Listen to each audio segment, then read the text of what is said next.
Today we will integrate with questions first. So we'll clear all our questions and answers. And also we'll do some meditation, and also we'll understand something about the field of thoughts, actions, words. We'll discuss about human life a little more in detail. Let us begin with questions. Please raise your hand if you have any questions. And once again, please be very precise with your question. Before you ask the question, you write down the questions. And then you speak it out very clear, crystal clear, straight to the point. Okay, so first, Ritesh.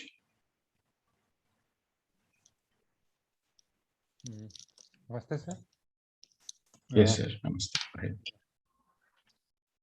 Sir, I have made a note of few questions. I will ask them one by one. My first question is, sir, you told us that our soul is a speck of divine consciousness. So that means there is divinity inside him. So if there is divinity inside him, why it goes into bad karma? So divinity we associate with positivity. See, a baby is a baby. You cannot expect a baby to be an adult. The baby will crawl. The baby cannot run. It's just a baby, but it will eventually run. So in the beginning incarnations, the soul is a very small infant soul, baby soul. The soul is trying to adjust to the new environment because the soul has come from higher dimensions. The soul is new to the planet Earth situations. The soul is trying to adjust. So initially, the soul is focused on only survival, very harsh conditions on the planet Earth. The soul is focused on survival. Then eventually, in the process of discovering its own divinity, it goes through a lot of stages. You know, the child will do a lot of naughty things, a lot of mischief things. So like this, don't think the bad karmas are something evil. Bad karmas are the tools to learn lessons. Karmas, you should understand the karmas are the tools to learn lessons. Karmas are helpful for soul evolution. So karma is not a punishment. It is a way to learn. You do the mistake, and through mistakes you learn. Everybody learns through mistakes. It is a natural process. Got it, sir. Sir, you also told about this garlic, that it was created by dark forces. So could you tell it about how actually these dark forces or evil forces, they actually came into being? See, there is two sides. Like we have white brotherhood. Okay. You know, similarly we have dark brotherhood. Okay. There are two parties. White brotherhood live and struggle and they die for the cause, for the divine cause. They are white brotherhood. Okay. Similarly, black brotherhood, they live, they even die for their cause of their own agenda, which is like control, domination. You know, for example, on the planet Earth, you see there are two parties. The first, you have souls who work for the betterment of the whole planet Earth, who work for peace. And there are souls, for example, ISIS, right? The terrorist groups who wants to use the gun to terrorize everybody and to control and dominate. So they live, they struggle, and they die for their cause. So you have white brotherhood, you have dark brotherhood. Okay. The two parties. So when I say it is created by the dark forces, you have to understand the dark forces were also part of the divine. There is no separation. The dark forces were also once upon a time angels, but they were misguided angels. Okay, so they are misguided angels working towards the opposition party. Okay, so in the bigger picture, everything is divine. In the bigger picture, everything is divine. But these dark forces, what we are referring to, they are misguided souls. Okay. They are the souls who are not in alignment with the divinity. They are not in alignment with the creation. They are misguided. So they work towards their own cause. But eventually, over a period of time, this dark also will come to the white only. Okay. Okay, it's a constant game. It's a Maya.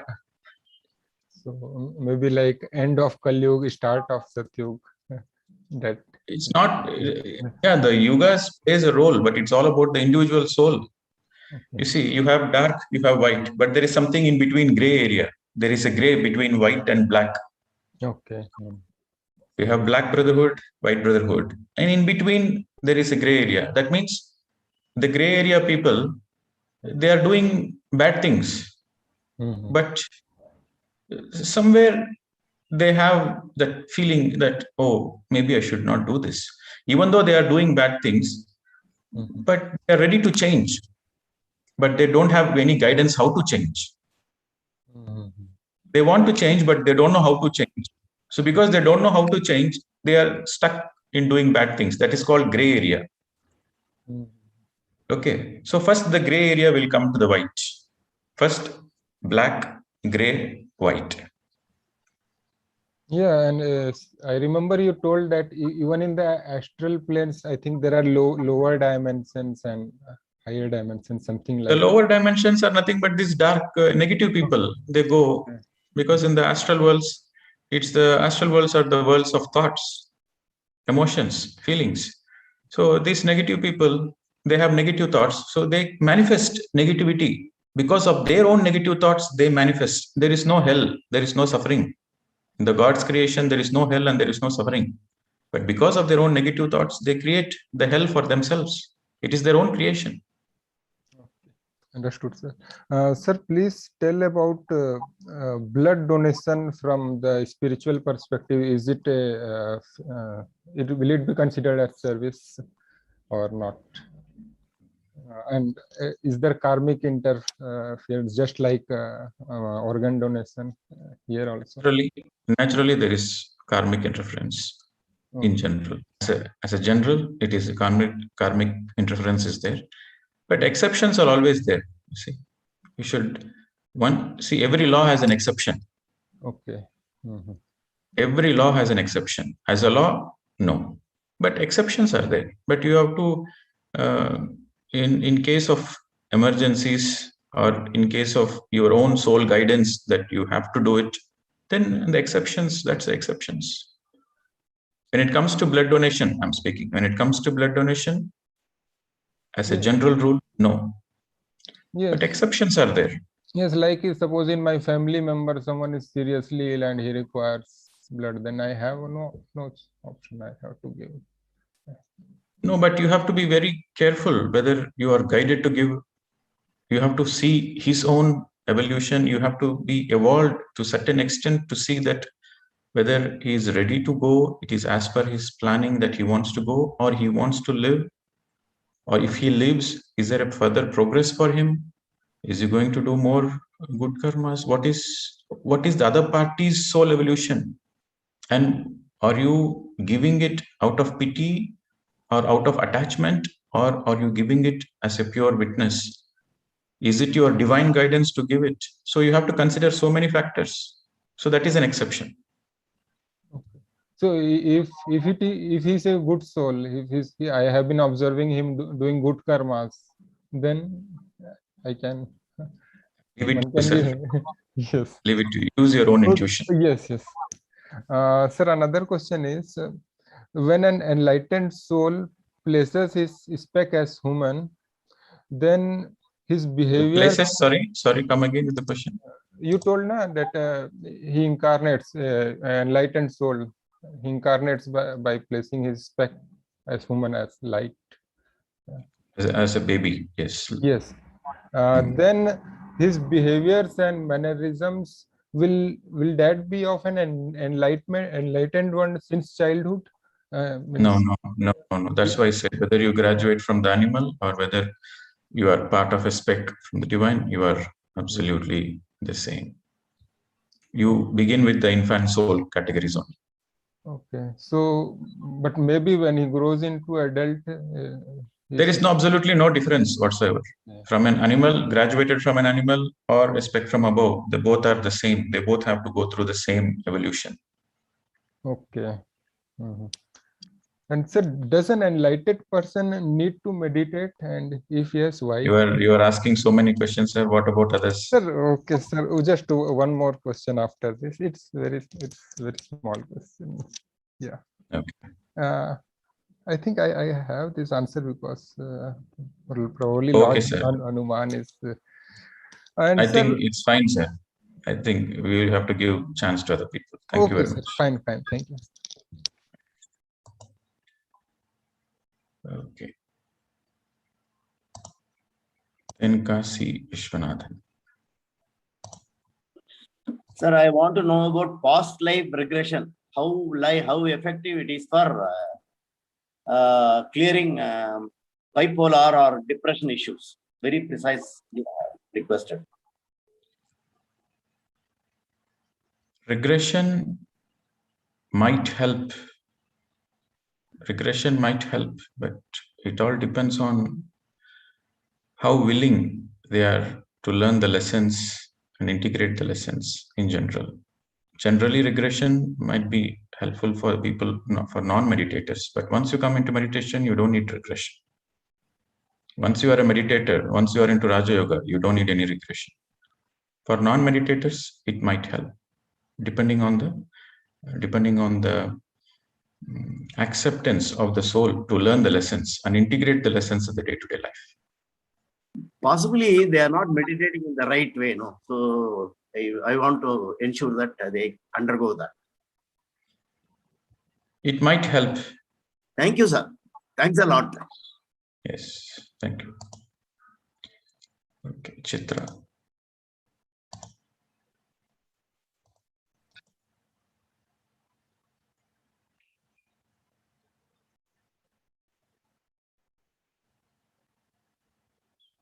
Chitra, you can unmute.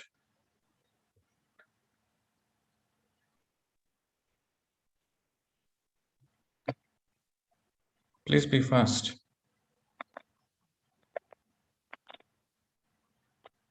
Okay, next. Rekha. Good morning, sir. The other day you talked about Brahmalok and Satyalok. I would like to know if there is also a Golok, like in the Hindu text we read about Golok Vrindavan, where Radha Krishna is with the gopis are enjoying their pastimes. So is there truly a Golok as well? There is no such thing like Golok. Okay, so you have to read, if you want to understand what are the worlds, what are the worlds after death the human goes through, you have to read a lot about Theosophical Society books. Okay, so when you read Theosophical Society's book by Annie Besant, Leadbeater, you have to read the books by, Devakarnik planes, astral planes. When you read this book, you will understand they did a lot of research on the lokas after death. Okay. So you please read books, madam. You will understand, because it's right. Okay. Thank you. It's a very big subject, and you have to be sincere. If you are sincere to know the answers, you will get the answers by reading the books. After you read the books, if you have any doubts, you please ask. Okay. Thank you, sir. Yes. Okay. Saravanamurthy. Namaste, Pradeep ji. Good morning. I'm Saranamurthy from Calgary, Canada. I just have a quick question. Like, for example, when I do the meditation, my head falls down unknowingly without I feel like it goes down but to the left side. And then I try to come back when I realize, and that's the only disturbance I have. I have not done meditation more than 30 minutes earlier before coming to this program. So when I do for 1 hour and beyond, and my head falls and comes back, and then that there is a slight pain, but that is going back, but that is a disturbance for me. Is it normal, or how do we control this one? What way it is disturbing? Like I'm trying to, when I realize I'm trying to bring it back again, and then it goes back, and then I feel a slight pain, and then I try to come back. Maybe that's the reason I'm just getting disturbed. See, you see, in meditation, your body goes through its own energy realignment. So let it be natural. Okay, if the head is going forward, backwards, let it be natural. You don't need to worry about it. Don't worry about your body in your meditation, if it is taking its own positions. But if that is disturbing you, if that position, for example, your head is falling and you are feeling pain, you are not comfortable. So then you make yourself comfortable. So then you come back to the Sukhasana, to the comfortable posture. But don't worry about the head falling. But the moment you notice any discomfort, then make yourself comfortable. Okay, but it is normal. No need to be worried about it. Especially for the beginners, all those energy realignments will happen. Sometimes if you are very tired also, the head will fall naturally. So don't be worried about it. Focus on the breath. But the moment you feel uncomfortable, it is necessary you have to make yourself comfortable. So then you come back, stretch a little bit, make your neck adjustments and continue meditation. Okay. So next, Gunjan. Namaskar, sir. Sir, Yes, my madam. question is, when I meditate and I concentrate on my breath, I feel my breath is I'm consciously doing it. Unconscious, the spontaneous breath I cannot observe. Means I cannot know. I always feel now I'm taking long breath. Now it's short. I feel I'm consciously doing it. I'm not able to do it naturally and follow it naturally. So where I'm going wrong? You are not going wrong anywhere. You are not going wrong anywhere. In the beginning, it is like that. But when you do it in the beginning, the witnessing doesn't happen in the beginning. In the beginning, you feel like you are breathing and you are breathing out. So you are Yes, breathing in and you are breathing out. Like actually, maybe I took a lecture by Swami Rama on breathing. So there was in that lecture, I practiced that you breathe when you breathe in, you breathe from the tailbone to the head and then breathe out. So I have been practicing that, though I'm not perfect in it, but I tried to practice. So when I do meditation, I feel that is my breath is in my backbone. So what is it? I don't know how to handle it. Yes. That's why I'm saying in the beginning, it will be like that. For anybody, in the beginning, the witnessing doesn't happen. They feel like they are breathing and they are breathing out in the beginning. The witnessing will happen naturally over a period of time when you focus on your breath. In the beginning, you use a little bit of mind towards observing the breath. That is natural. In the beginning, you use a little bit of mind. Naturally, the witnessing comes with practice. But since you have already practiced another technique, yes, so you have to neutralize that habits also. It might take a little longer, but the only way is go forward without doubting the process and trust the process and sincerely make an effort to observe. The witnessing will happen. It comes with practice. Thank you, sir. Okay, so this is the problem. If you don't know the science behind it and you practice something, if you practice any other things, then to neutralize it, you have to make an extra effort to neutralize that first, and then we have to begin. It is like you are coming from negative to neutral, and from neutral you have to go positive. Very true, sir. To undo what you have already done, that takes extra effort. That is totally agree. That's why to understand the theory is very important. To understand science and the theoretical subject, the theoretical understanding is very important. The foundation should be strong. If the foundation is not strong, then you have to break the foundation and build a new foundation. Yes. So that's okay. It's an experience for you. Okay. Yeah. No need to worry and no need to judge. Continue, madam. Practice. Only practice makes you. Thank you so much. Thank you, sir. Person. Where are you from, madam? I'm from Chandigarh. You're from Chandigarh. Okay, good. Thank you. So, friends, it will be good if you can just briefly say where are you from. That will be good introduction. Thank you. Okay, Shakti Sharmila. Hi, Vanakkam sir. I'm Yes. Sharmila from Malaysia. I would like to know which level is a Mahan? When someone Yes, is sir. called Mahan, is it like Yogi, Rishi, Maharishi, Brahmarshi? Mahan is in which level? Mahan means Maha Anma. Maha means great soul. Oh, Okay. okay. Mahan means a great soul.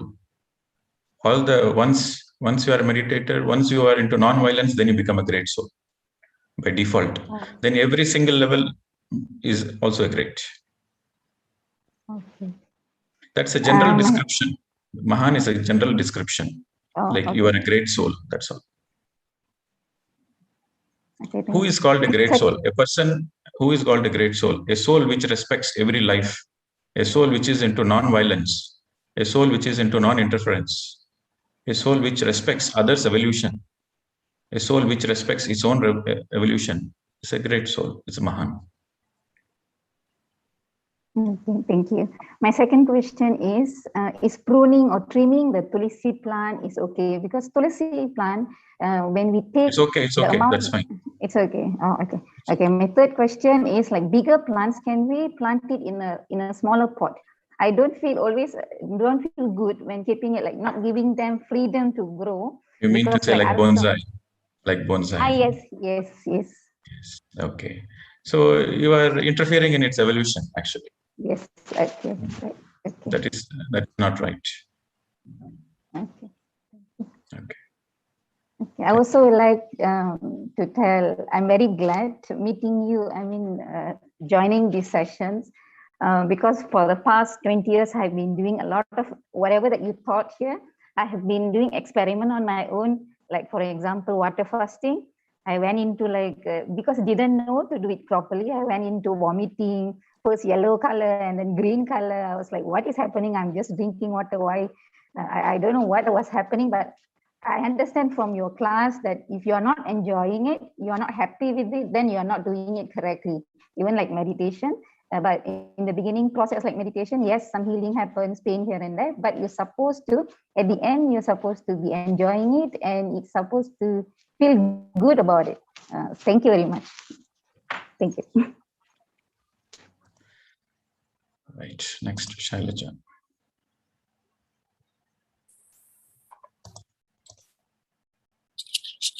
Hello, sir. This is Shailaja from Canada. So, as you said, karma is not a punishment, and it's a learning. It's a lesson. So, for example, if I kill a person and he doesn't have any family also, so there is no residue of karma also. And if I understand and I learn that lesson, I understood completely that okay, killing is not good karma, and so I don't repeat that. Karma. So, is it mean that karma is neutralized, cleared? So you are asking a question. You did something and you regretted it. You learned the lesson, and so if you learn the lesson, is the karma gone completely? Yes. See, when you learn the lesson, yes, you are out of the karmic chain. One portion of your karma is already gone. One part is gone, but there is another part of account settlement. You have interfered in his life. You killed him and he has to vacate the body. So you have interfered in his evolution. So that karmic debt has to be settled. So how can that be settled? Even though you regret it, even though you learn the lesson, even though you're out of the chain, you're out of the chain means you're not going to repeat the same mistake. So when you're not going to repeat the same mistake, that means you're not going to be in the loop. So you're out of the loop. But still the account settlement has to be there. So the account settlements happen. The more you do good karmas, the more the account settlements happen. Okay. So 1 unit of good karma balances 1 unit of bad karma after learning the lessons. So account settlement is also very important. That is, karma is taking responsibility. You have to be responsible for every action you do. You have to take responsibility. So account settlement is part of the learning process. So to be responsible. So we don't know how many karmas we did in past. So that's why simply focus on doing more good karmas. That's all. You don't need to know what karmas you have done in the past. But what you can do this moment, focus on that. Focus on doing good karmas. Focus on doing whatever the good karmas you can do. Focus on doing that. That is very important. Okay. Okay. Thank you, sir. Don't waste your time. This is one of the stage. Don't waste your time whether this good karma will neutralize that or this. No, just simply do. Focus on doing more good karmas, because that will support you. That will support your evolution. Having the trust, keep on doing good karmas as a witness consciousness. That I am not doing it, but it's happening through me. So get into the witness consciousness. Okay. So related to this, you said like whenever your eyes are open, you should be mindful, and whenever your eyes are closed, you are in meditation. So I have a habit whenever I'm doing something, I'm thinking each and every person about the situations came in my life, and I'm trying to understand the lessons for me. So it takes a lot of energy. You cannot understand the lessons by thinking. No, the lessons are understood when you are in deep calmness. The lessons are understood when your mind is empty. When the lessons are understood when you are peaceful. When you think you can analyze and try to learn the lessons, you are mistaken. Lessons are soul lessons, not mind lessons. So you cannot use your mind to understand the lessons. So in the stillness, in the calmness, you realize your lessons. You understand your lessons. That comes as a natural understanding without you making an effort. Your only effort is to calm your mind, empty the mind. The understanding comes naturally. Okay. Actually, I did a course with a life coach, spiritual life coach. They told us a lot of rules and regulations. You have to undo a lot of things. You have to undo a lot of things. So that's why it is very important. You have to teach meditation right from the childhood. You have to teach meditation to the children so that they don't go through all those processes and then make an effort to undo it and then start from zero. Okay. So whatever the training you have gone through the past, you have to undo it. No other way. And I learned Reiki also from there only to heal myself. So what you said yesterday, you should stop chanting for 40 days and try it. So I'm trying that. I stopped Reiki completely and I'm only meditating. So let's say I have this plan for 40 days. So if it works, I will stop Reiki completely. Naturally, you have to do experiment. But when you're doing the experiment, put your 100% efforts and be sincere and be scientific. Scientific means having a neutral perspective. You are not towards this and you are not towards that. You are being neutral and you are just going with, you're open-minded. Okay, so this is scientific temper. You are open-minded and you go with the data, you go with the research. Okay, so with that open-mindedness, being neutral, you do your own experiments. That is important. Okay, thank you, sir. Yes. Okay, so next, Shubha. So if you please come on the video. If you come on the video, then I can unmute you. Your voice is not audible, madam.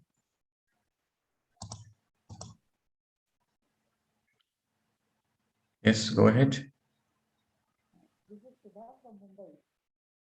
Your voice is still not audible. Please check the microphone and then you raise the hand, madam. Okay, so next, Pooja.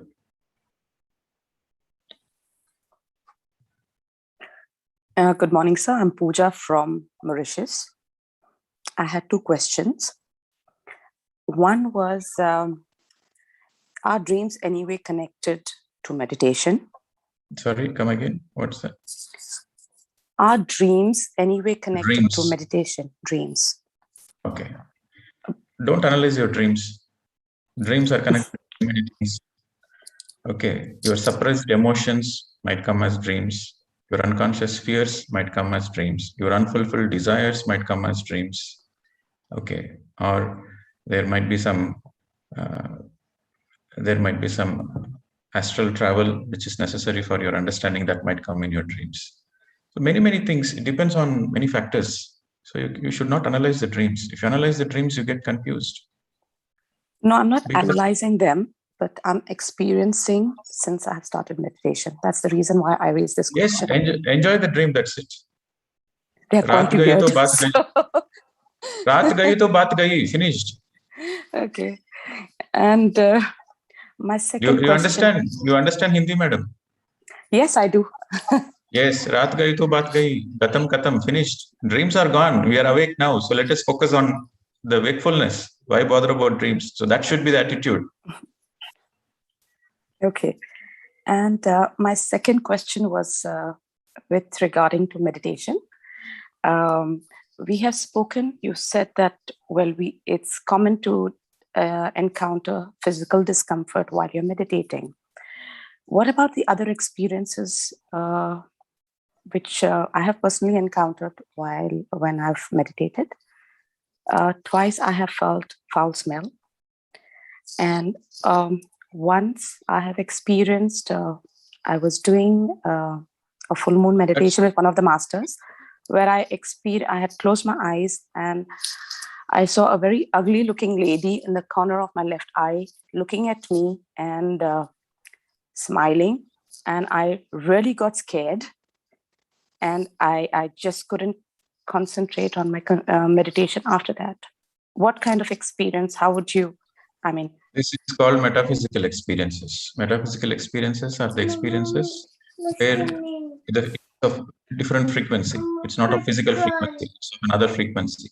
So everything, it is very common. In meditation, you get metaphysical experiences. So that's perfectly fine. Go forward. Don't analyze.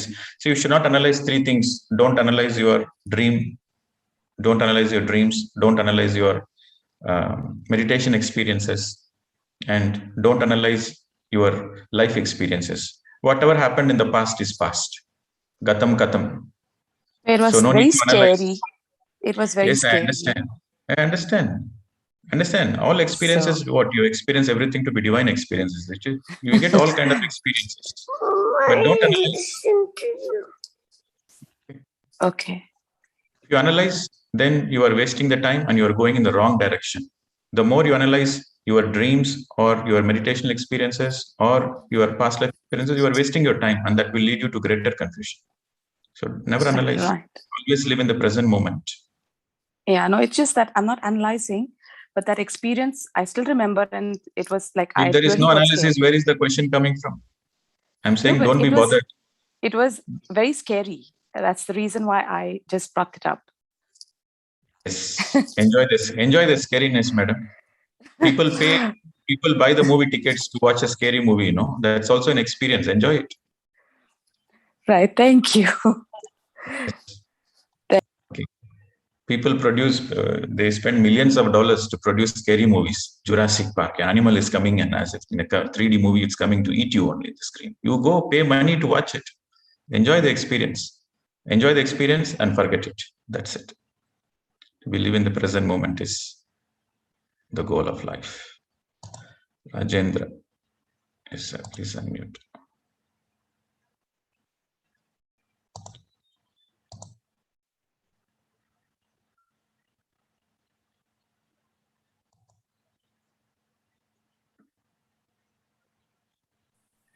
Yes, sir.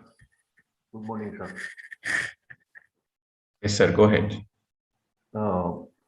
Sir मुझे दो question है. आप कहाँ से sir?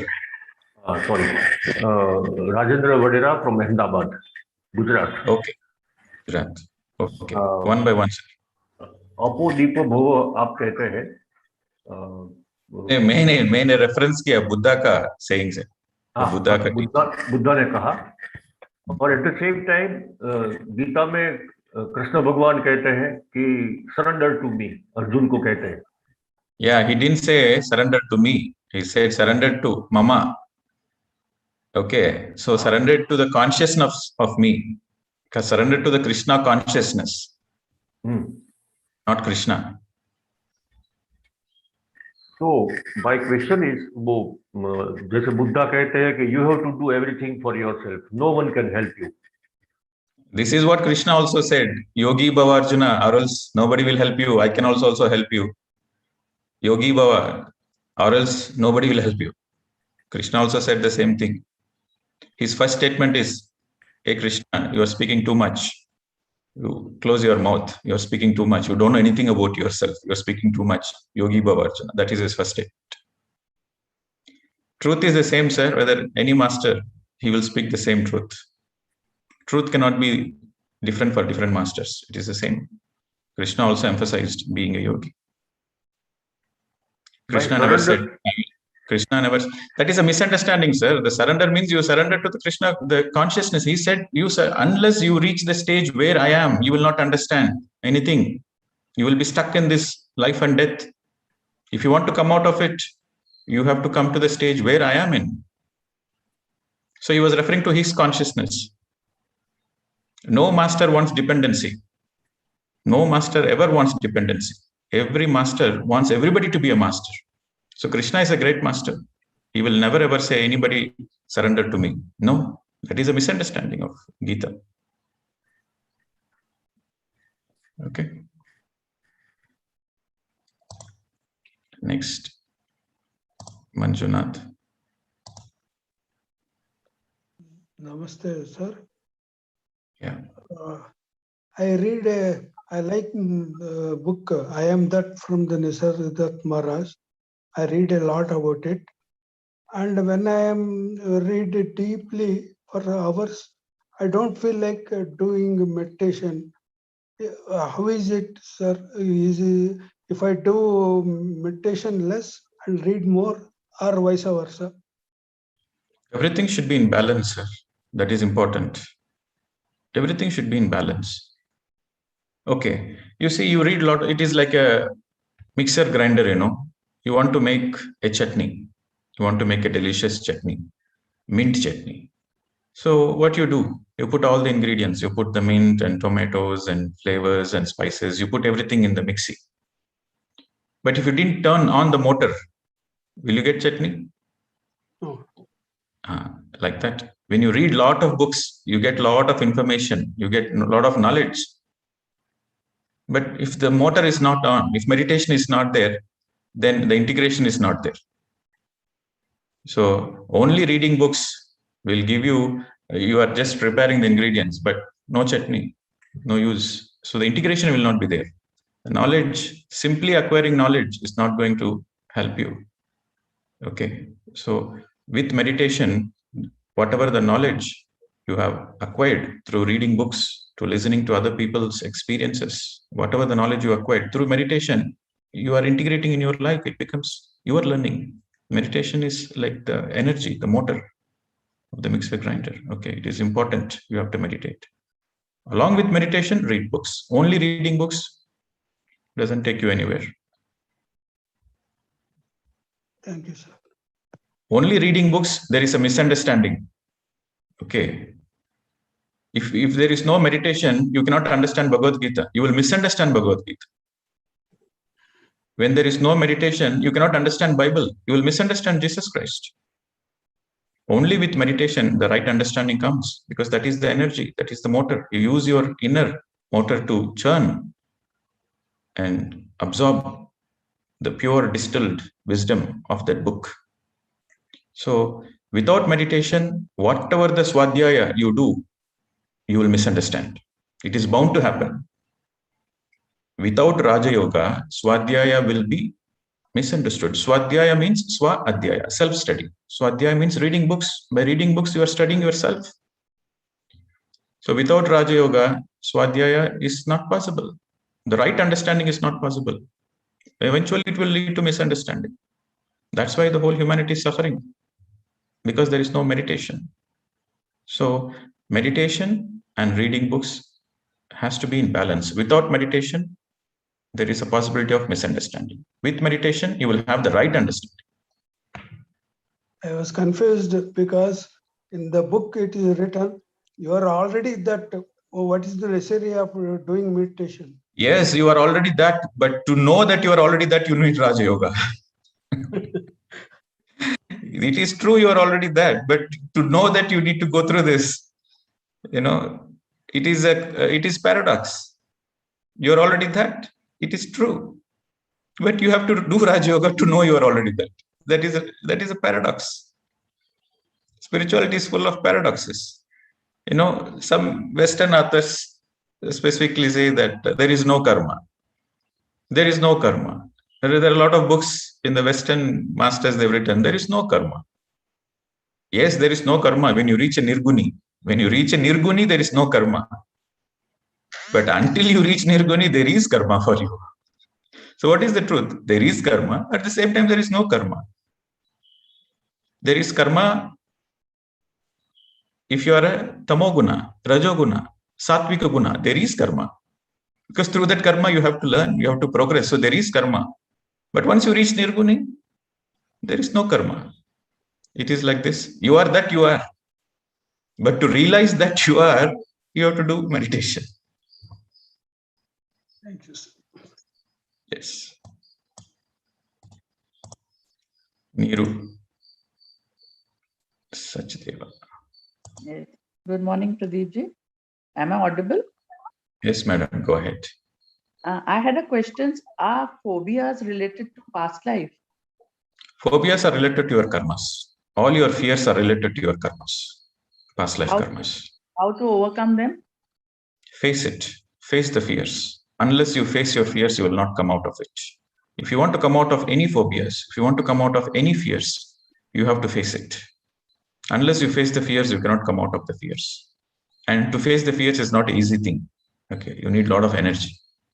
Yeah. You need a lot of strength. You need a lot of willpower. So energy, strength, willpower comes with the practice of meditation, mauna, mindfulness, reading books. You get all those things. So that becomes essential to come out of all your phobias. You have to face it physically also? You have to face it in every possible way. Okay. Face it one-to-one, directly. Okay. And can they be cured by past life regressions? No, madam. Phobias cannot be cured by past life regression unless you are a meditator. If you are a meditator, yes, past life regression can support you. If you are not a meditator, no regression can help you. Okay. And thank you. And one more question I had about that idol worship, which is going on from last, you're answering that. But still, like we do these rituals from long time. So now the question is coming, we worship whom? Who's God? I'm asking you, madam, who is God? You being a God, you are worshipping a stone, an idol, a statue. So who are you worshipping to? No, I had this confusion because like when we read the Vedas, like when you read Ramayana, even Lord Rama did puja of Lord Shiva. Yes, you have seen, madam. You have seen it, is it? You opened your third eye and you saw Rama doing puja to Shiva, is it? We are reading in the scriptures. See, to read Ramayana, you need meditation. Without meditation, if you read Ramayana, you will misunderstand Rama. It is like this. If you don't know how to play football, how can you understand the greatness of a Pele? Okay, Maradona. How can you understand the greatness of Maradona if you don't know how to play football?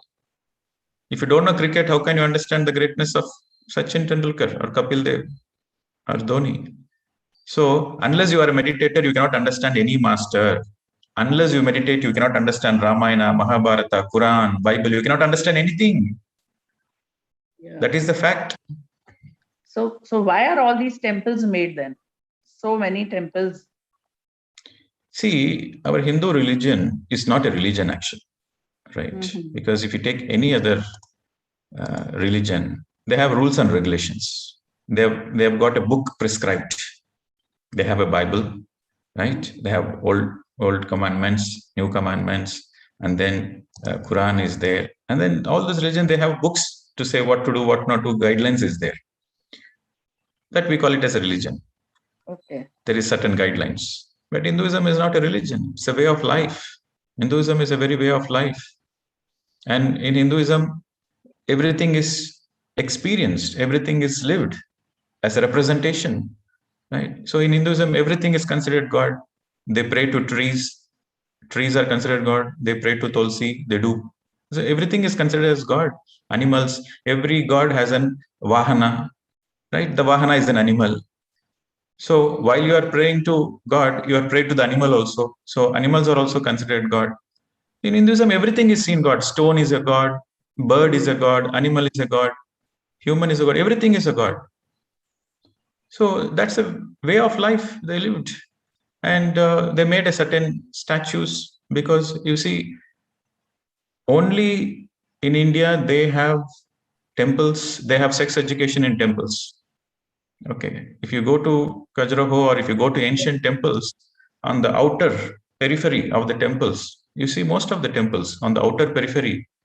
Okay, there are exotic sculptures, right? If you go to Khajuraho, that's a sacred temple, and you will be wondered why they have created this in the outer, but it will be only in the outer.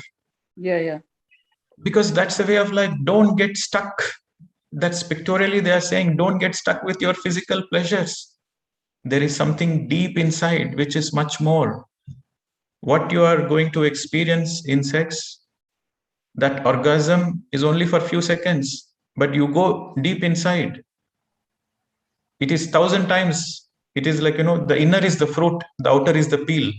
The fruit is sweet, but the peel also has a certain sweetness. The peel absorbs the sweetness from the fruit. So it's a representation saying, don't get stuck with the peel. Enjoy the fruit. So in Hinduism, everything is a way of life, to understand the life. And every aspect, every practice you do is a journey to go inwards, right? So we say namaskar. So what is this? What are you holding these hands for? When you're greeting a person, you're holding these hands and say namaskar, namaste. So what is this for? You say, I bow down to your soul because I see you as a soul. It's not your body. I know you are not the body. I know you are not the mind, but I bow down to the soul because you are a divine soul. I'm a divine soul and you are also a divine soul. So in every practice in this culture takes you inner.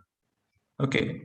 This is the way of life. They have made it certain practices. For example, they built beautiful temples, and all the temples are in a perfect alignment with all the, the air, the ether, the energy. And in all the temples, they have planted these medicinal plants. And because when you go round and round pradakshanas around the temple, then you get a lot of healing, natural healing. Your aura gets cleansed because of these medicinal plants. And they made these statues as a representation. When you go to the Hanuman, if you go to Hindu temples, you'll get many statues are there. So you go, you bow down, when you see a Hanuman statue, you see that determination, confidence in you. Okay, when you see a Ganesha statue, you see that the wisdom in you. Right? Every god represents a certain aspect. Every statue represents a certain aspect. So when you see that statue, you are recognizing that aspect in you, not in them. This is Hinduism. Every statue represents a certain aspect which is in you. So when you bow down to that statue, you are not praying. You say, okay, I bow down to that quality which is in me. Okay, and if you go to the ancient temples, all the temples are built for meditation. Okay, so there is a practice in Hinduism that when you go to the temple, you have to do pradakshanas, and after you do the pradakshanas, you have to sit silent for some time before you come out of the temple. That is the goal of going to the temple. You have to sit silent after doing the pradakshanas. And all the temples are built mostly on the hilltop. Yeah. Ancient ones. So Hinduism is a way of life which takes the human to go deep inner. Okay, but people don't understand it. Okay. If you are really practicing the Hinduism, that itself is enough to get enlightened. Okay. So for your question of ideal worship, who are you worshipping to? You can enjoy the beauty of the sculpture. Yes, sculptures are a beauty for the eyes. It is a feast for the eyes. You see a beautiful sculpture. That is the feast for our eyes. There is a beauty. But who are you bowing down to? You bow down to your own, then you are a real Hindu. You bow down to your own Atma. You recognize the beauty of your own Atma, and you recognize the beauty of every Atma around you. Then you are a real Hindu. Okay. So means we have to, take some quality, like we going to Vaishno Devi, it needs lots of strength and energy to go there. So it means to manifest that quality in myself, I have to go through that. You're trying to say that, no? I'm trying to say God is within you. That we know by knowledge, but how to come and experience? That's why Patanjali gave Raja Yoga. That's why Buddha gave Anapanasati. Okay. You see, Shiva is always in a meditative posture. Shiva has become an Adi Yogi by doing meditation. Hanuman is Vayuputra. We call it Hanuman is Vayuputra. So Vayuputra means he's in meditation. Okay, we say Hanuman Chalisa. Chalisa means 40 days. Anything you do for 40 days, you'll see the benefits. Okay. Any experiment you do for 40 days, you come to know the truth. So meditation you do sincerely. See, again, this Chalisa has a very important significance. Hanuman Chalisa. Hanuman is Vayuputra, right? So 40 days, you don't know meditation. 40 days, you begin. So in the first 40 days, you observe the breath, your mind becomes empty. The first 40 days. You can do the experiment. In the beginning, a lot of chattering is there, but 40 days sincerely you do, the mind naturally becomes empty. So the second 40 days, another Chalisa, another Hanuman Chalisa, second 2.0. Again, you continue. The second 40 days, all your Nadi Mandala Shuddhi happens. The etheric cleansing happens. You do another, observing the breath of another 40 days. Then your third eye opens. You get a lot of metaphysical experiences. Okay. And another 40 days, your third eye becomes perfect. The perfection of the third eye happens. Astral travel happens. Okay. So 40 plus 40 plus 40 plus 40. 160 days, Kel Katam, you are enlightened. You can do the experiment if you want. This is the significance of Hanuman Chalisa. Okay. Not repeating the mantra. Hanuman Chalisa means you have to be like Hanuman. Hanuman is a Vayuputra. So you have to be like Hanuman. Be with the breath.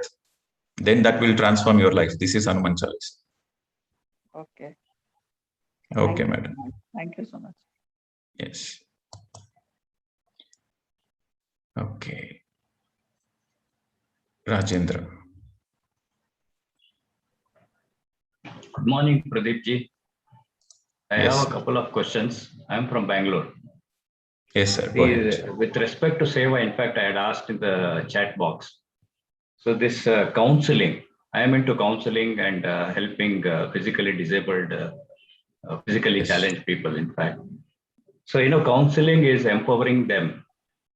Yeah. In fact, so is it considered a physical in nature or is it a spiritual in nature? Do you charge money, sir?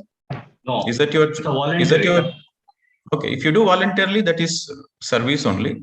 But you are counseling them and you are just counseling them, that is physical service. But along with counseling them, you are just teaching them meditation also, then it becomes spiritual service. Oh, I have to add in meditation part. You have to add in meditation in your counseling process, or else they come back to you again for another problem. Yeah, or if the same problem normally comes, they have to come back till they are fully empowered. You teach meditation. You teach meditation. Their dependency on you reduces. Okay. And my second question is, that karma in our normal day-to-day life, we normally don't use karma. It is considered, it's like a bad word. We use more. Karma is not a bad word. No, sir. No, in our day-to-day life, I'm telling. In our day-to-day life, karma is so widely used in India. India is a karma bhumi. Only in India, karma is used in day-to-day life. Very simply, people use it for acceptance. Somebody is going through some challenges. They say, what to do? It's my karma.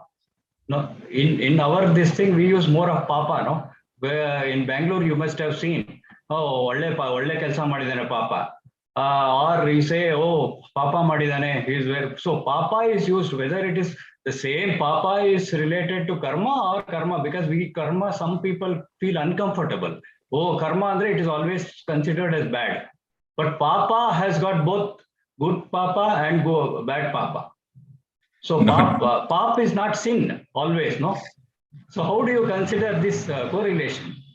No, sir. This, see, if you want a proper understanding, then you cannot just take the colloquial usage. You have to go for the roots. Okay. So pap means sin. There is no good pap and bad pap. Punya means good karma. Papa means bad karma, which is right. So your question is, what is your question, sir, precisely? So we are using karma as a negative term. Is that your question? Karma means, if I generally talk to common people, so karma, if I use the word, they feel uncomfortable most of the time. But whereas I say, oh, Papa ಒಳ್ಳೇದು ಮಾಡಿದಾನೆ, ಎಷ್ಟು ಒಳ್ಳೆಯವನು, Papa. So we use commonly. Papa is used very commonly, even though it is sin. We use very commonly. But whereas so then karma, you if don't use generally, it is considered, dot karma andre, it is already, it is like in the ritual part, or it is in the bad term. Okay, so, sir, that is what I want to understand. Okay, how understood. It is related. Yeah. So you don't like to use the word karma, use the word cause and effect. Or you just use cause and effect. Okay. You don't use the word karma, don't use the word cause and effect. Or as you sow, so you reap. Or in other words, if somebody is going through something, you say, hey, he's learning, yeah. Somebody is going through some lesson. Oh, he's learning, great opportunity. Lucky fellow, he's going to learn something. Oh, okay. No, the final thing is that I have come across karma yoga. What is that karma yoga? Because you mentioned many yoga, dhyana yoga, all these things, but you never mentioned anything about karma yoga. I think you have not attended. Did you attend my class yesterday? Yesterday, no, I think in between there was a gap. Yes, you please listen to the yesterday's class. Yesterday I covered in detail karma yoga. Okay, thank you, sir. Sorry, thank you. All right, so next, Chitra. So for the people who want to ask the questions, you please come on the video, then I can unmute you. Okay. Yes, go ahead, madam. Namaste. Yes. Pradeep, firstly, in meditation, my mind becomes, after some time, it becomes empty. Where are you from, madam? Where are you from? I'm from Mumbai. I'm a professional, retired now. I'm an architect by profession and retired now. And I've been studying all this for some time. Now, I just wanted to know, in meditation, when the mind becomes empty and, there's the breath witnessing is not there. And then, sometimes I see some faces. Sometimes there's a repetition of faces. Now, these things, do I pay attention to it or just ignore it? You have to put all your attention there. Whenever you see some faces, put all your attention there. And then you have to question, hey, who are you? Why did you come into my meditation? Why are you here? You have to question. So unless you question, what benefit you have by seeing that face? So if you see some faces, don't leave that person, catch hold of that person. Say, how dare you come into my meditation? Since you have come to my meditation, you better answer all my questions. Who are you? Where did you come from? What is your teachings? So catch hold of him. Oh, okay, that's a revelation for me, that I must do this, because it's been happening. And sometimes it's different faces. Yes, catch hold of every single person. Galla pakadna. Okay. But I don't try to force myself to get back to witnessing the breath at that time, no? Doesn't matter. See, when that old fellow or any face, when it leaves, when the experience goes away, then you come back to the breath. In meditation, whenever you're going through some metaphysical experiences, enjoy that experience. Focus on that experiences. And once the experience will not be there forever. The experience will come and experience will go. Once the experience goes away, then you come back to the breath. Okay. And this witnessing is being done by Atman. Witnessing is the very quality of the soul. Yeah, so it is Atman doing it. Yes. Another question that I have is that, when we are doing this silence and fasting and fruits and juices, can we take milk or curd or green tea? Milk is generally not recommended because the proteins in the milk, it takes longer time, it takes more energy to break down. But fermented, like buttermilk, is okay, you can take. And curd and green tea? Yes, everything you can take. Okay. Thank you very much. These are my questions. Thank you. Thank you so much for telling me that I must get into this, ask questions. Because it's been happening. See, if you don't ask question, how do you know whether the person who has come is a really enlightened master or a stupid fellow? So how do you know? So you have to catch hold of him and ask questions. Tell me why are you here? What do you have to tell me or something like that? Yes, I say, how dare you come? You better tell me, who are you? Reveal yourself. Like that? How dare you come? That should be the attitude. Should be the attitude, right? So when you have this kind of attitude, low frequency beings will not come to you. Only higher masters will come to you. Oh, okay. Thank you so much, because this has been happening not in this way, earlier also in meditation, but I used to sort of say, no, this should be not there, like that. Okay. Thank you very, very much. Thank you. Yes, thank you.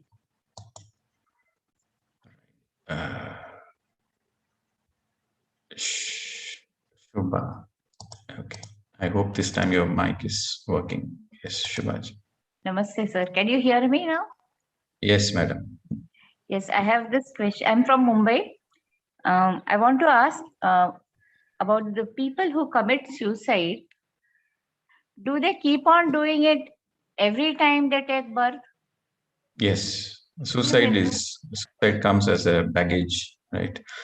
See, you have to understand, suicide is the only thing which comes as a failure in the soul evolution. Okay. Whatever is your life, whatever the challenges in your life, whatever you go through, you consider that you are a greatest failure, but still for the soul, it is a progress. You might have gone through so many failure things on this planet Earth in this physical life, or you have gone through so many ugly things on the planet Earth, but for the soul, it is still progressing because everything is an experience for the soul. The soul is constantly progressing. There is a spiritual law, like we have law of karma, law of reincarnation. We have a spiritual law called law of constant progression. That is a spiritual law. So which says the soul always progresses forward. Whether it is a positive experience, negative experience, even if the soul has taken birth and not done anything, the soul is so lethargic, the soul has wasted its lifetime not doing anything. Even then the soul progresses because the soul has experienced what it is to be lazy and lethargic the whole lifetime. So everything adds to the soul progress. So this is a law of constant progression. But the only exception is suicide. If a soul commits suicide, that means it's a failure. The soul is stuck there. So at whatever the level the soul is stuck. And the suicide is a great karmic baggage. And every subsequent lifetimes, they will go through this karmic baggage. They will have these suicidal thoughts. Until they learn the lesson not to commit suicide, they have to take so many lifetimes. In all the lifetimes, they are stuck until they learn that lesson. So suicide is the only failure in the soul evolution, or else everything else is a positive experience. Everything else is everything else contributes to the soul progress except suicide.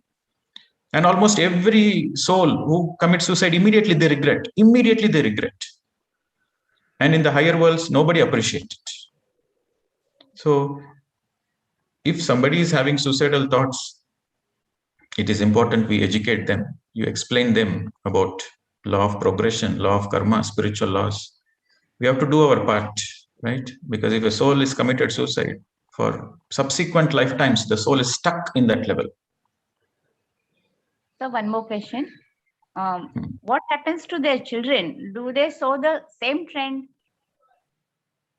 No, it's all individual. It's all individual. So if one person is having the karma of the suicide, it doesn't mean the children also should have the same karma. No. Thank you so much, sir. Yes. Okay. So next, Abhijit. Yeah, Pradeep sir, my name is Abhijit. I'm from Mumbai. Now, I just wanted to know one thing. Now, Raj Yoga is a separate practice, or Vipassana itself is a Raj Yoga? Raja Yoga means you are with your normal, natural, peaceful, simple, tranquil breath. You are with your Sukha, you are in Sukhasana and Sukha Pranayama. That is Raja Yoga. You are sitting comfortably and observing your natural breath. That is Raja Yoga. And when you ask about Vipassana, there is a great misunderstanding about Vipassana. Okay. So what they actually do in Vipassana is not Vipassana. It is Kayanupasana. Okay. So first, Anapanasati, right? You observe the breath. You observe the breath, natural breath. That is Anapanasati. In Vipassana, they begin with Anapanasati. Okay. But later on, they ask you to focus on the energy movements in the body. That is where they are doing the mistake. That is not Vipassana, that is Kayanupasana. Kaya means body. Kayanupasana means the energy flow in the body. There are subtle energy flows. When you do meditation, there are a lot of energy movements in your Nadi Mandala, in your etheric body. So that is the second stage. The first stage is Anapana. The second stage is Kayanupasana. Kaya means body. Kayanupasana means you are witnessing the changes in the body. You're witnessing the energies in the body. That is Kayanupasana. And after all the etheric cleansing happens, then Vipassana happens. Vipassana is opening your third eye. And third eye perfection is Vipassana. So when you're doing Anapanasati, you get thoughts. So you come back to the breath. Again, you enter the second stage, Kayanupasana. So in the Kayanupasana, you feel a lot of energy movements. So you are witnessing the breath and you are also witnessing the energy movements in the body. Your body goes through a lot of changes, energy changes, energetic realignment will happen. So as you are witnessing the breath, you are witnessing all the changes in your body. You're witnessing the pain, you're witnessing the kundalini, you're witnessing everything. And when all this Nadi Mandala Shuddhi happens, then the Vipassana happens. So for that, again, you have to come back to the breath. But what is happening in the so-called Vipassana practices, centers, what is happening is they are stuck in the body level consciousness. So that's why no enlightenment. So if you go to any Vipassana, there is silence and there is detox and there is meditation. So in Vipassana, there is a lot of healing is there. In Vipassana, there is healing, but 0 cases of enlightenment. Okay. In Vipassana, there is 0 cases of enlightenment because they are stuck on the body level. Because they misunderstand Kayanupasana as Vipassana. So, sir, just by doing Anapanasati, it is Raj Yoga, you mean to say? That's all. Okay. That's it. That's what my question was. Thank you. Yes. And the real Vipassana is not to be stuck in your body level, but to come back to the breath, to go beyond the body, to go beyond the mind, to go beyond the intellect. That is Vipassana. And that happens only through observing the natural breath. So you have to do the first step. Observe the natural breath. That will take you to Vipassana very naturally. Don't get stuck anywhere. Come back to the breath. You will have many experiences. Don't get stuck there. You will have many body experiences. Don't get stuck there. Come back to the breath. You will have many third eye visions, many metaphysical experiences. Don't get stuck there. Come back to the breath. You will have many astral experiences. Don't get stuck there. Come back to the breath. Enjoy the experience. Come back to the breath. Then enlightenment happens. That is Vipassana. Thank you, sir. Yes. Okay. Sukhveer Kaur. I have a quick question. Can we replace the reading book with the audiobooks? That is more convenient. I can Where are you from, madam? Well. I'm from Australia, Perth. Okay, you're from Australia, Perth. Can you replace reading books with audiobooks? Yes. Oh, that's good. I could then that way I can read more books. And I have one more quick question. I don't know if it's related to this. From very long time, even from my childhood, sometime once in a month or a week, I feel when I'm in a moment, I feel like I'm repeating this moment. I don't know why. I can't explain. Then I came to know it's called deja vu. What is that? I have explained. I have explained about deja vu in my previous videos. Please refer it, madam. Okay, no worries. I'll Simply, have to. deja vu is something like you have a certain memory that you have been to that place, and you already have certain familiarity with the place or people. So when you meet again, there is this inner knowing that I already know this, I already have this experience. Yeah. So that is called deja vu. Okay.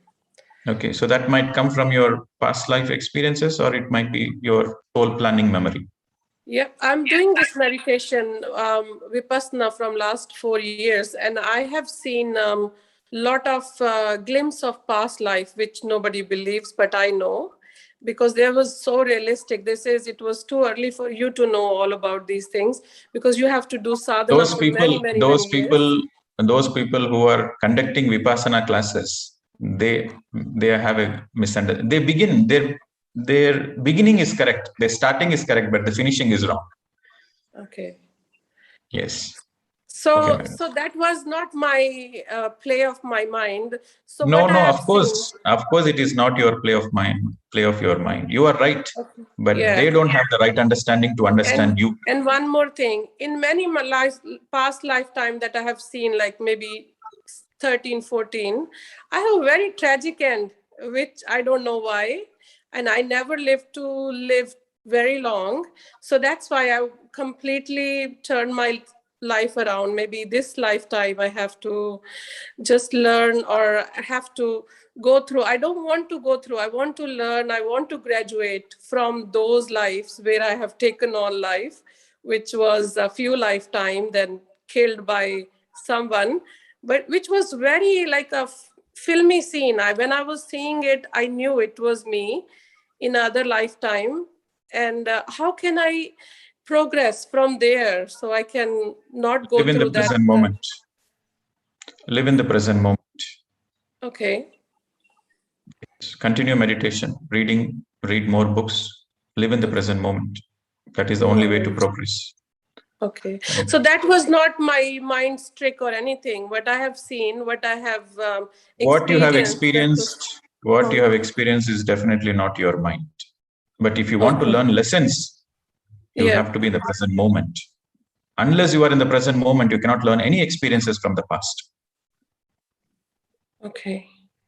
Okay, madam. Thank you. Thank Continue you so meditation. much. That will Thank you. Okay. So, Aarti. Hi. I am from Gurgaon. And so can you hear me? Yes, sir. We can't see your video, but we can hear you. Okay. Sir, my problem is that I have got some relations which are not very comfortable, and I'm going by that just because of social norms.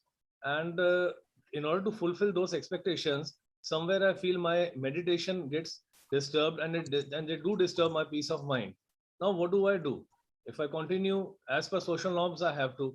If I don't, if I do, then it disturbs my peace of mind. What do I do? You have to have priority. First, you have to follow your swadharma. Okay. Before you follow paradharma, before you follow the paradharma, you have to follow the swadharma. That is the priority. That is the order. First swadharma, then paradharma. So you have to follow what is priority for your soul evolution. That goes your first priority. And after that, the second priority is all the family obligations, social obligations. But the first priority is swadharma. So I should take care of my self-respect first, rather than... You take care of yourself. The respect comes from yourself. You don't take care of your self-respect. Okay. Respect comes naturally from yourself. When you take care of yourself, then the respect comes naturally. Then the self-respect comes naturally. Respect is from the self. Respect you cannot take care, but you take care of the self. Then you respect yourself very naturally. Right. Right, sir. Thank you. Yes. Okay. Next, Nagendra.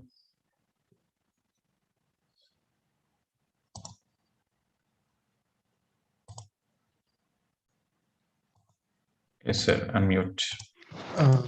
Namaskaram, Pradeep garu. Hello. Yes, sir. Go ahead. sometimes the body is not accepting food and water also. What can I do that particular time? Even 10 days. Be sensitive to your body. Wait. Sometimes if I'm taking honey and lemon water also taking, a heavy heat is producing in the body. Even if I'm not able to living in the room also, if I go out some trees, I'm doing like that. Already answered, sir. Thank you. Be sensitive to your body. If you don't feel like eating, don't eat. Don't feel like sleeping, don't sleep. Listen to your body. Be sensitive to your body. As simple as that. Madhu Adera.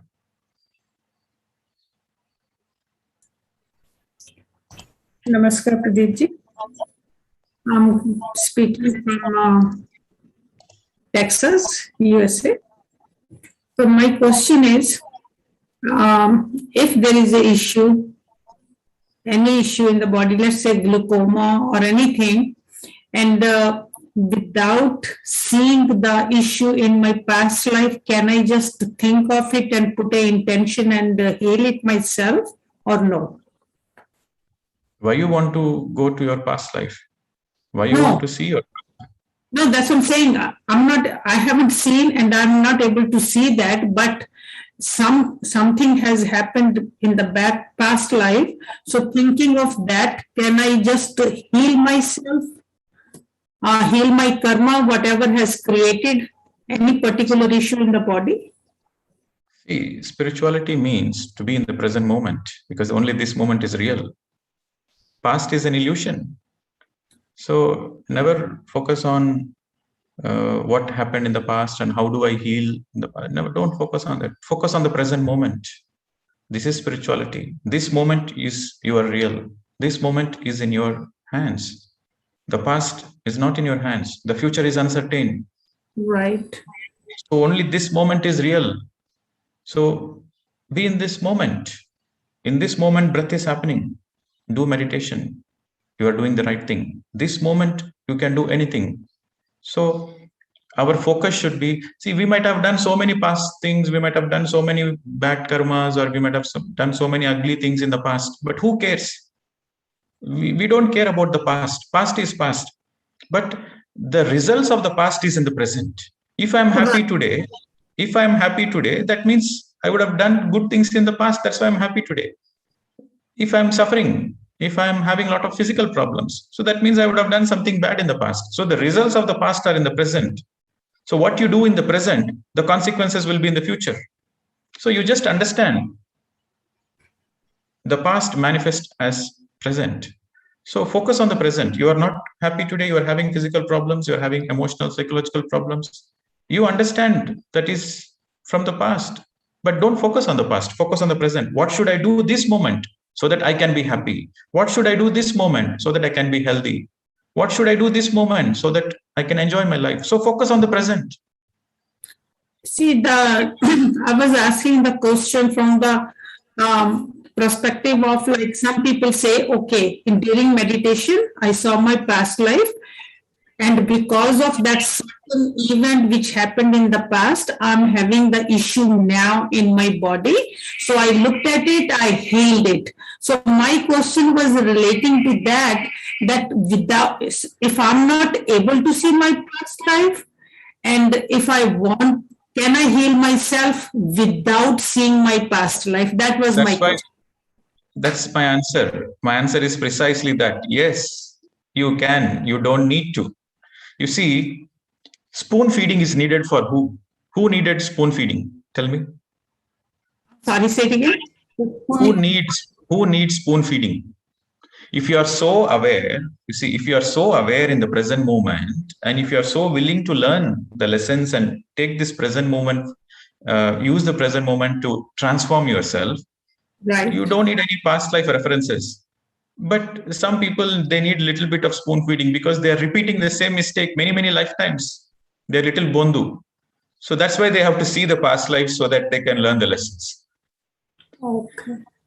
But smart people, intelligent people, they can learn from the present moment. They don't need to go to the past. Thank you. Yes. Okay. Jia.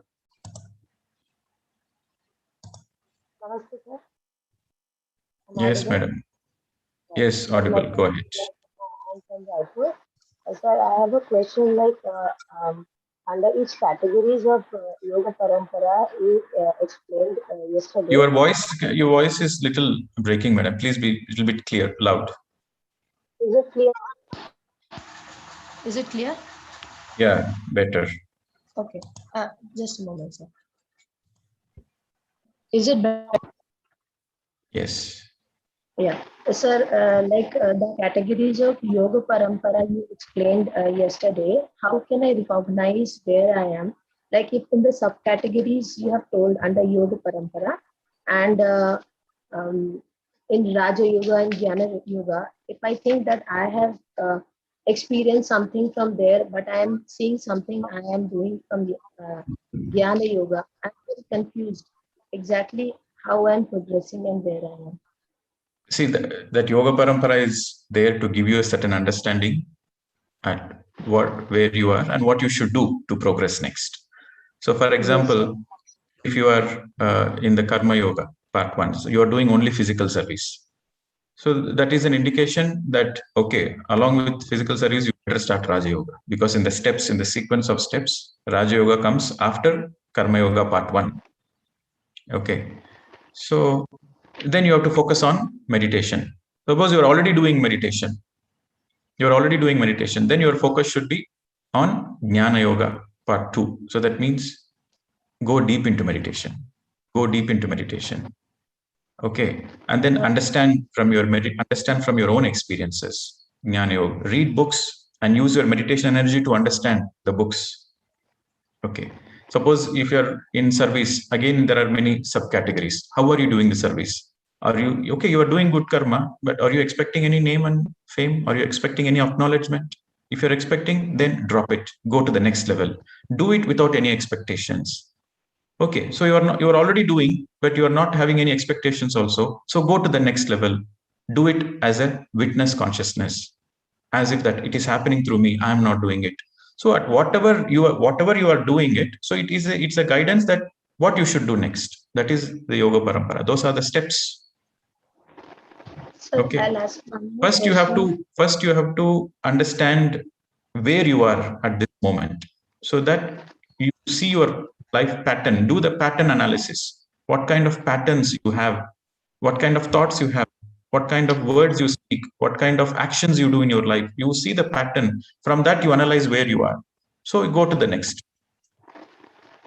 So there is in Raja Yoga, you said that we are doing meditation. I am doing meditation, but you said that we are experiencing third eye, astral travel. If I'm not experiencing all that, but in the Jnana Yoga, you said we implement the teachings, we understand the inner teachings. So I'm doing something from here also, but I'm not experiencing astral travel and all these things. So is it that is fine? That is fine. That means you don't need that experiences. See, if you're already a meditator in your past life, you already gone through those experiences, you will not get the experiences again. Once you have gone through those experiences, you will not get the same experiences again. You will get new experiences. And the truth is, once you are done with all metaphysical experiences, this is a misunderstanding some people have this misunderstanding. They have metaphysical experiences, that means they are great meditator.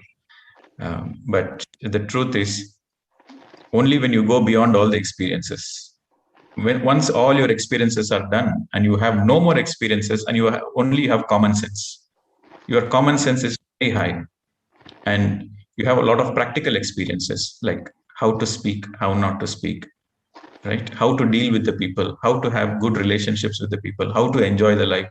These are all practical experiences. So this comes after all the physical experiences are gone. So this is the higher state. Okay, if you are not having experiences, don't be worried. Maybe you don't need it. It's all finished in the past life. You are an evolved soul, so don't worry about it. Sir, can I ask you more things? Yes. So like you said, we are learning and understanding the teachings. So like yesterday you were telling about all these karma yogas, Raja yogas. I had good amount of sleep, but I was feeling drowsy while I was listening. Even I was writing, I was understanding, but I was feeling drowsy. Is it because like I am grasping it, or is it because I'm not in the level consciousness to understand No, that? it is going deep inside you. That's why Because you are feeling it. once That's when why you are feeling little sleepy. uh, So that is the way it is. Sometimes you read the books, or sometimes you listen to some masters. You feel little sleepy, dozing.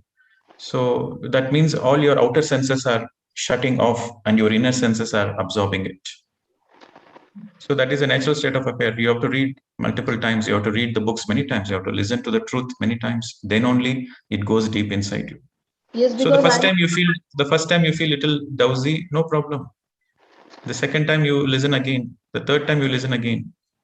That's the way it is.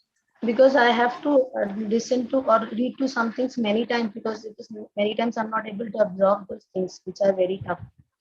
It is not understandable. So I'll ask one more thing if you. Okay, last one. Yes, sir. Sir, let's suppose we are driving and there is a dead body of an animal lying there, and I'm giving you three situations. Like somebody intentionally goes above it, and somebody is trying to go side, but the wheel of the vehicle goes above it.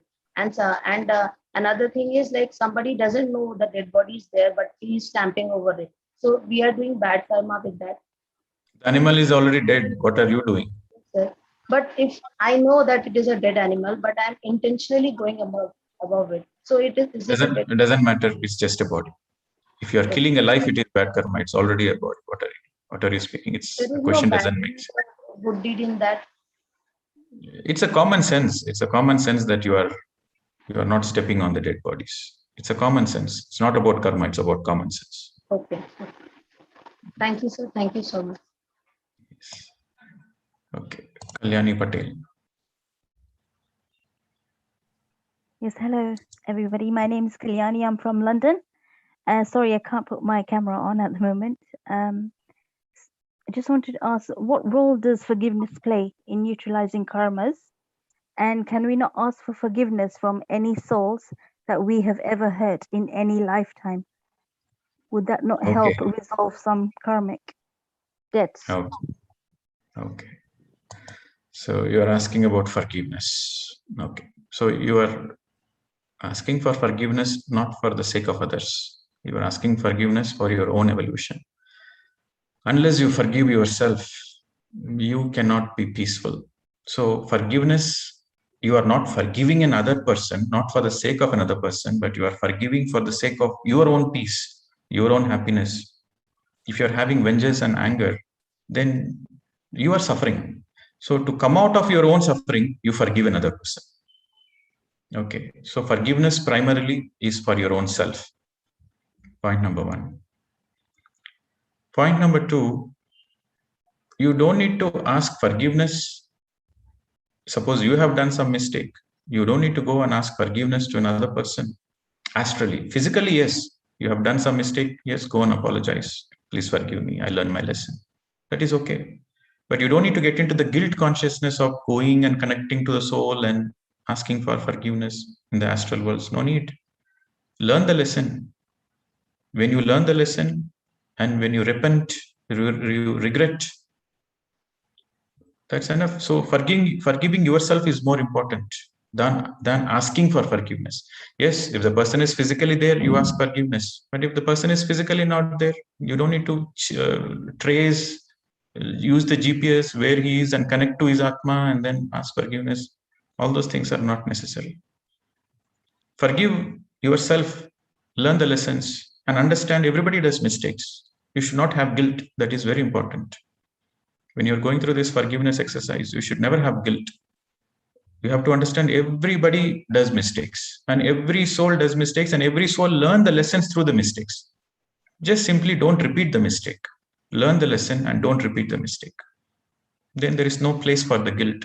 Then you will have gratitude for the same mistake you have done. Because of that mistake, you have learned something. So forgiving yourself and not having guilt is very important. And you are forgiving for your own self, your own evolution, not for the others. Okay. Next, Shriya Tilak.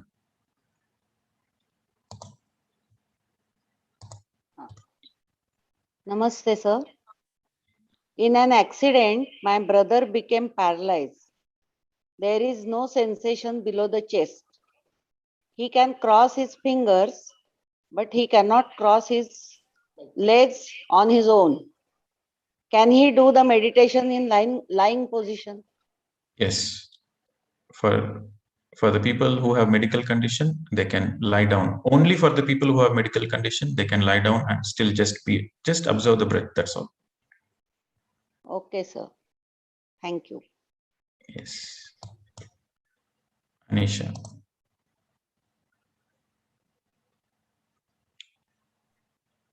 Yeah. Good morning, sir. Sir, actually, my problem is that I was not able to get along with anybody all my life. So since past 10 years, I worked on myself, got into meditation and a lot of other things. So is it okay to stay like that? Because I don't know what's wrong with me. I went to psychologists. Everybody said it's fine. So Where are you speaking from, ma'am? Bangalore. From Bangalore. Yes. Because Everything is fine. Childhood, since Everything childhood, is fine. my parents were very aggressive. So, a lot of things were there. What is your question, madam? What is your question? Please be precise. So is it okay to not get along well? Of course, it's okay. You be happy with yourself. That is more important. Because now I realize that the people who don't get along, they have certain selfish intentions. So you're not bothered about others' opinion. You are not bothered about others, what they think. But your concern should be you. Are you happy? Are you happy in life? Are you peaceful in life? So your concern should be about you. So why I'm gathered in the, in my maternal side, all the people are like that, whom I cannot get along. On the in-law side, I am fine. See, this is such a funny question you are asking.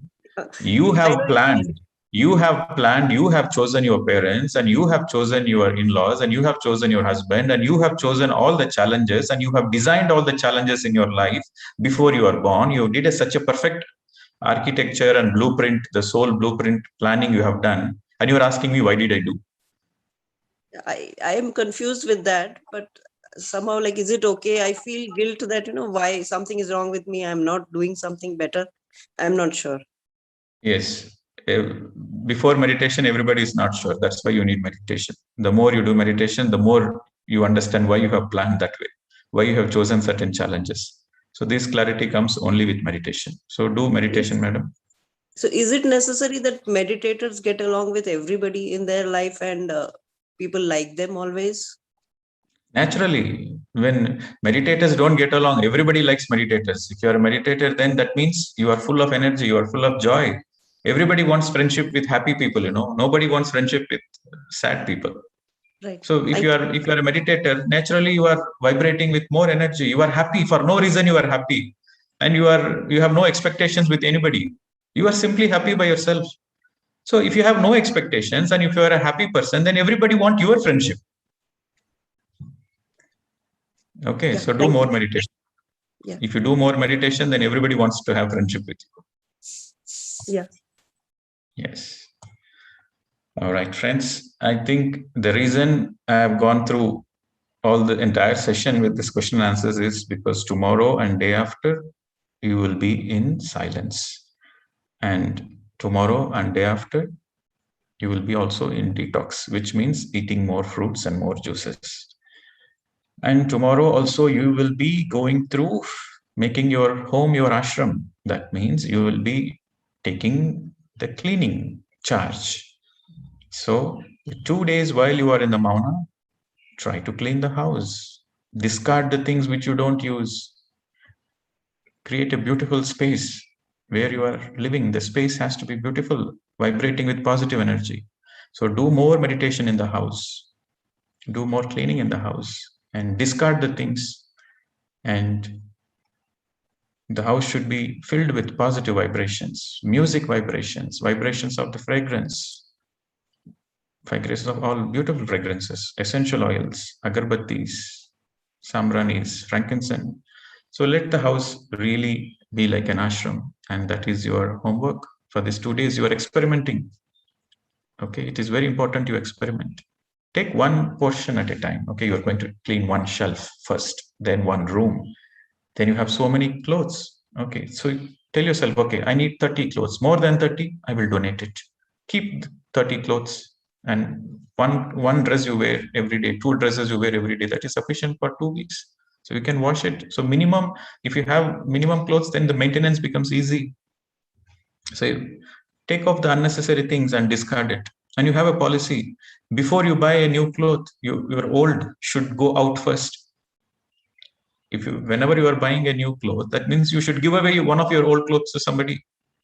So you should have that policy that I will have only essential things, minimum things. Then naturally the maintenance becomes easy. Your house is full of positive vibrations. So tomorrow, day after, we will be doing only intense meditation. Okay, so we join at 6 Indian time, 6 a.m. So 6 to 7:30, 90 minutes, we'll do the group meditation. So very powerful energy, the group meditation. And tomorrow, day after, only meditation, no discussion, because we're all in silence.